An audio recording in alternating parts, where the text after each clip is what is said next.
Hurtado están listas. Buenas noches. Muy buenas noches, Rocío. Estimados televidentes, buenas noches, bienvenidos a las entrevistas de las 8:45. Como ustedes bien saben, esta mañana empezó con mucha dinámica, bastante movida por parte de las autoridades, nuevamente de la CICIG y del Ministerio Público. Se realizaron 3 capturas de exfuncionarios del Congreso de la República y se han solicitado 7 antejuicios para igual número de diputados. En este primer segmento nos acompaña el fiscal Juan Francisco Sandoval de la Fiscalía Especial contra la Impunidad, quien nos va a brindar más detalles del caso. Bienvenido, señor fiscal. Muchas gracias, buenas noches, gracias por la invitación. Y Paola, quien nos acompaña también acá, Carmen? en esta primera ronda de entrevistas. Muchas la preguntas para el fiscal, Carmen, Muchísimas. sobre todo del génesis de este caso, porque se ha explicado en la conferencia el detalle de lo que buscarán imputarle a los diputados que les emprendieron antejuicio, a los que fueron detenidos hoy. Tenemos un panorama bien completo de esas modalidades de contratación anómalas o ilícitas de empleados en el Congreso. Pero quisiéramos entender qué fue lo que armó la Fiscalía que usted dirige, fiscal Juan Francisco, para llegar a estos operativos y estas capturas hoy. ¿Cuándo comenzó esta investigación y qué fue lo que ustedes, de dónde surgió y qué fue lo que ustedes consolidaron? Bueno, si bien recordarán, el año anterior se llevaron a cabo algún tipo de operativo relacionado con plazas en el Congreso de la República. Esa investigación derivó en que se secuestrara documentación del Congreso de la República, cuya revisión documental del periodo por el cual el Ministerio Público piensa realizar imputaciones determinó la existencia de ilegalidades en algunos procesos de contratación. Se empezó a depurar la información referente a contratos, al número de contrataciones que se realizaron, a analizar cada una de las contrataciones y a verificar si efectivamente los contratos llenaban los requisitos o si en su caso las personas que se decía que estaban contratados en realidad prestaban alguna labor en el Congreso de la República. A mí me queda la duda, señor fiscal. Se habla del irrespeto a la forma como se realizaron estas contrataciones e inclusive en palabras del comisionado Velázquez se le hablaba de un manejo descarado de la nómina del personal. Sabemos que el Congreso de la República tiene que tener manuales, en este caso de puestos y de salarios. ¿Cómo es posible que hayan transcurrido tanto tiempo? Porque se afirma que este problema no es de la 7ª legislatura, sino que le viene todavía de tiempo mucho más atrás. ¿Cómo es posible que esto haya sucedido y no haya sido denunciado por nadie, ni por ningún diputado al Congreso de la República en su momento, o la misma Contraloría de Cuentas o la Dirección de Recursos Humanos? Bueno, de la percepción que yo tengo es porque se consideraba de que algunos organismos del Estado eran impenetrables. La bondad que nosotros tuvimos en el presente caso es que tuvimos un antecedente en el que se partió de información testimonial y al tener acceso a la propia información documental, pues pudimos ir teniendo a la propia vista qué era lo que ocurría. Las propias diligencias de investigación, por ejemplo, permitían determinar que existía alguna persona que estaba contratada en el Congreso y aparecía de que de repente trabajaba en alguna otra dependencia pública, en alguna otra entidad privada, en alguna entidad privada. Caso de uno de los diputados que la nómina de sus empresas o el personal que laboraba en las entidades que estaban bajo su control eran sufragados al final de cuentas con personal que era contratado por el Congreso de la República, y con lo que esto implica para la propia economía, en este caso del Congreso de la República, que al final de cuentas repercute en los propios recursos que el Estado maneja. Ustedes hablaban de 148 contrataciones de la Junta Directiva que presidió Luis Rabel, de las cuales por lo menos se sabe de 50 contrataciones de presuntas plazas fantasma. ¿Qué tenemos que colegir con esto? ¿Que es la Junta Directiva 2015-2016 la única en la que encontraron contrataciones anómalas, o es el periodo que tomó inicialmente la investigación y van a evaluar otras juntas directivas? ¿Cómo se entiende eso? Bueno, el Ministerio Público, conforme lo estipula el artículo 289 del Código Procesal Penal, tiene que continuar realizando investigaciones. A este momento la Fiscalía lo que presentó es la depuración de la información que tuvo del periodo que usted ha indicado. Y si recordarán, se partió de otro periodo de esta legislatura. Por lo tanto, la investigación tendrá que continuar. Explíqueme eso. se partió de otro periodo. ¿A partir de cuándo recogieron ustedes documentación? Tenemos la documentación correspondiente a la legislatura que inició en el 2012.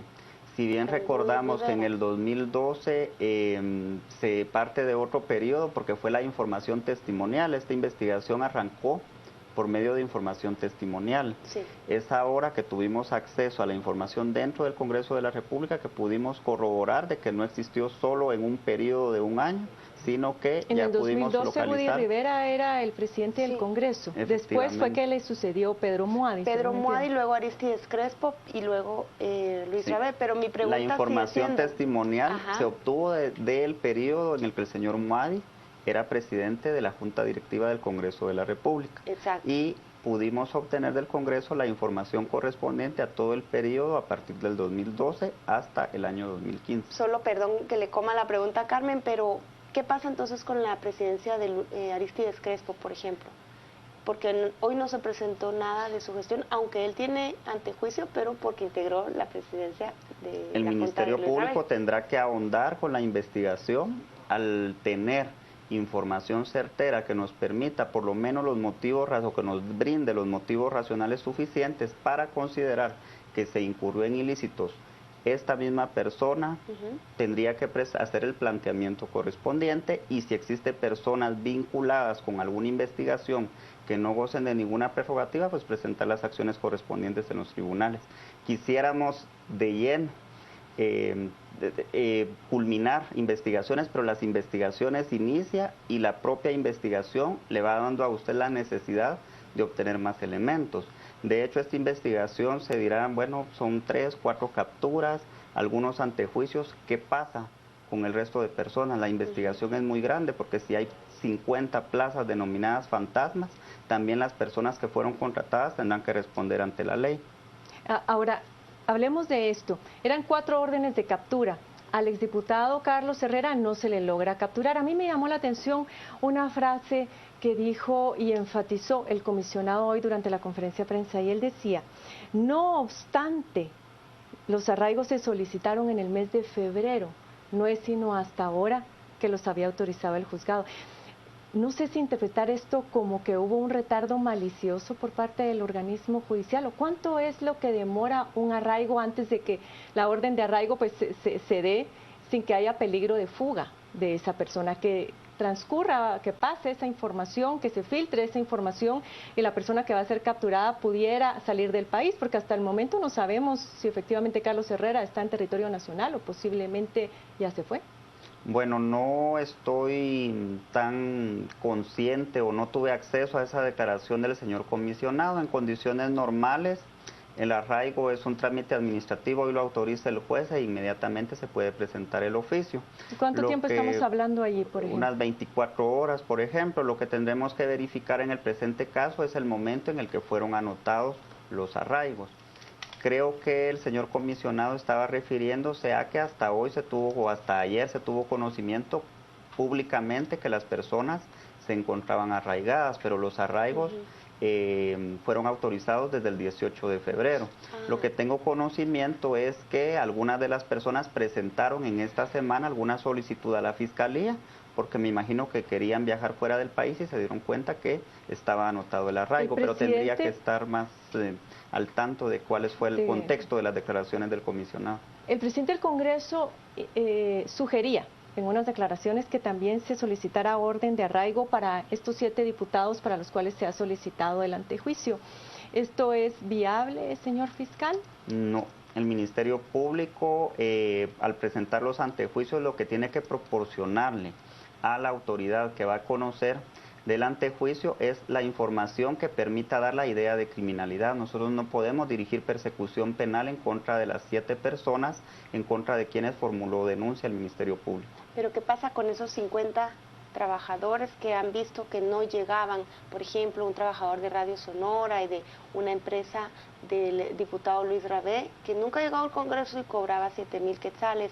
Hablaban también de trabajadores de la finca del diputado Julio César López Villatoro, que cobraban en el legislativo y vivían en Huehuetenango. Todas estas personas serán sometidas al proceso. Serán sometidas a proceso, las mismas serán delito? citadas o conducidas y tendremos que analizar en qué delitos incurren. Si las personas sustraían fondos del Estado mediante la contratación y no se presentaban a trabajar, posiblemente sean peculados por sustracción. Tendremos que analizar cada caso en concreto, pero las personas, en cuanto la agenda del propio juzgado, Contralor lo permita, serán citadas para hacerle señalamientos concretos. Eso ya es parte del juez Contralor. Es parte del juez Contralor. Fiscal, le preguntan, como usted habla de una información testimonial que fue el origen de todo esto, si hay un colaborador eficaz en este caso. No hay colaboradores eficaces. De hecho, algunas de las personas han sido vinculadas a procesos. La información que ellos proporcionaron lo que permitió fue empezar a obtener información documental. Algunos de ellos pues tuvieron alguna medida desjudicializadora porque el tipo penal por el que fueron vinculadas lo permitía, y lo importante fue que partiendo de esas declaraciones se obtuvo documentación, lo cual constituyen elementos irrefutables para soportar una imputación. Lógicamente, señor fiscal, las personas tienden a molestarse mucho con este tipo de casos, y la pregunta recurrente es ¿quién nos devuelve lo robado? Y se ha hablado también de que debería de iniciarse procesos de extinción de dominio hacia esos funcionarios que posiblemente las personas que recibían ese pago, si pudieron haber quedado con un porcentaje y darle un porcentaje al diputado, esa es una posibilidad, o la otra es que íntegramente iba para el bolsillo del diputado. Entiendo que eso es algo que está en proceso de investigación. Pero tenemos también un Luis Mijangos, quien cobró indemnización en el Congreso de la República y que lógicamente las personas están pidiendo que ese dinero sea devuelto. ¿Qué posibilidades hay de recobrar parte de esos fondos que fueron pues mal utilizados o fueron a parar a los bolsillos de personas que no debieron haberse hecho de ese patrimonio? En la medida que el propio avance de investigación lo permita, y desde el primer momento en que obtuvimos la información, ha sido trasladada a la unidad correspondiente del Ministerio Público. Muchas veces y en otros casos se dice dónde está el dinero, dónde están las propiedades, dónde... Sin embargo, déjenme comentarles de que la unidad de extinción de dominio ha hecho el trabajo que corresponde, ha solicitado los embargos en otros casos que corresponden, ha asegurado bienes, se han ubicado bienes, y en la medida que la investigación lo ha permitido, pues ahí están los bienes, los cuales se traducirán en recursos de acuerdo a la forma en que la ley de extinción de dominio indica que deben de ser distribuidos. Y de la misma manera, en el presente caso, se puso de conocimiento de la unidad correspondiente del Ministerio Público, unidad que primero determinará si los delitos por los cuales estas personas se cree que podrían ser vinculadas a proceso penal se encuentran en el marco de lo que estipula la ley para que el Estado proceda a la extinción de dominio de bienes. Fiscal, ya tenemos que cerrar, pero yo tengo una gran curiosidad, si a su fiscalía se ha acercado algún diputado o a algún trabajador del Congreso que quiere ir a decir, mire, yo cobré y vengo a mejor aceptar la culpa antes de que me vayan a... Bueno, en el caso de personas que han sido contratadas, las personas que proporcionaron información con la que inició la investigación fue este tipo de personas. ¿Y en esta nueva etapa? En esta nueva etapa no hemos tenido de momento, pero esperamos de que así sea, ¿verdad? Vamos a irnos a un corte, señor fiscal. Todavía vamos a volver con usted con algunas otras preguntas que tenemos acá. Así que le esperamos en un momento. No pierda la sintonía de 8:45. Seguimos esta conversación tan interesante con el fiscal de la Fiscalía Especial contra la Impunidad.